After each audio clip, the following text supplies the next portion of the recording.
Whew. My grandson's taking a nap. Pops, you can make a little video. I'm telling you.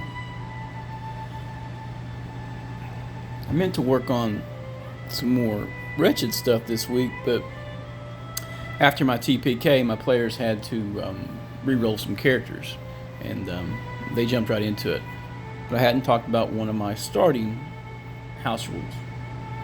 I do the standard max hit points, but here's two that that I've done recently.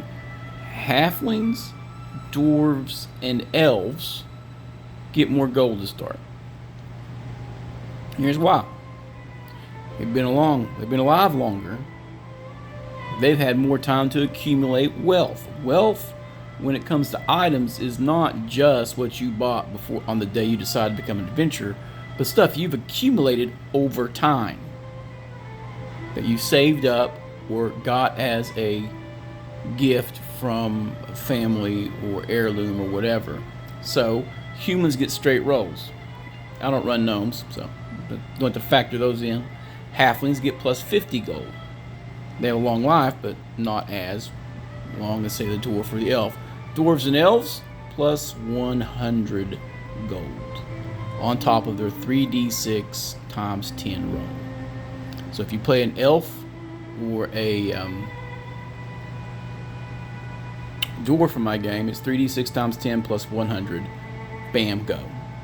And that gives you their equipment. And your starting equipment, if you come from that cultural area, will all be either dwarf manufactured or elf manufactured. So with the elf stuff, most of that stuff's half weight in my game, so it's just lighter. Now when elves see that stuff in the hands of humans and dwarves, they get a little crotchety. -2 reaction rolls. Any appropriation of items that normally are only available to dwarves and elves are viewed as being appropriated from a grave, and as such they react negatively. Little trust, because if you're not known by name to be a great ally or a great friend of the said race, then what are you doing with that? We didn't make that for you. You dug it up, didn't you? Similar to like in the Lord of the Rings, when they whip out the elvish blades in front of the goblins, and the goblins are, I got the goblin slaying sword. What are you doing with that, elf friend?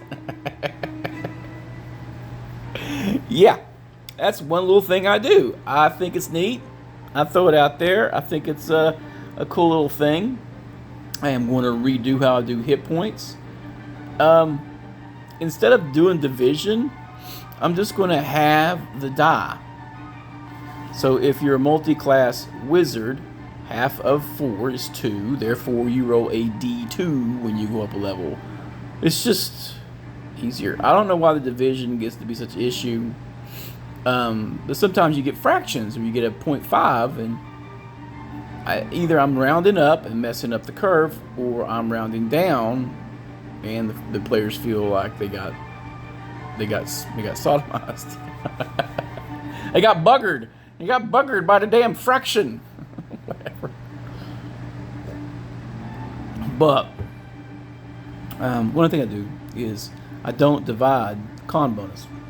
Con bonus is decided by the player which class it goes on for multi-class players. So if they're playing a thief for the con bonus, a multi-class thief, whatever, they'll throw it on the thief side because it levels faster and it has a higher cap usually. It's a little metagamey, but I kind of dig it, and it's one way to give your multi-class characters a few more hit points. Like I said in the earlier video, dudes got wiped, ghouls, and so we've got 2 elves. Don't have to worry about the ghouls no more. No more ghoul touch. No more bad touch. I like themes of the party. We got one guy playing a human cleric. I'll work it in. I may expand the alignment availability with some of the NPC, or some of my religions. Technically, Arcanitrol is lawful neutral, but I may allow lawful good and lawful evil priest of that faith. Kind of like we Joss in the Forgotten Realms. I do that with Falcon. Why not do it with a few of the other deities? So I will text that guy up and give him those options here in a few. That give him a temple right there in town, as opposed to being of a faith from a different area hedging in. Ease that transition, I guess. But yeah, a couple of my house rules on character creation that I thought I'd share this morning with my coffee. Well, this afternoon, it's got so much energy. It's only second nap, so Popsy gets a break. Game well, game often, y'all. Later.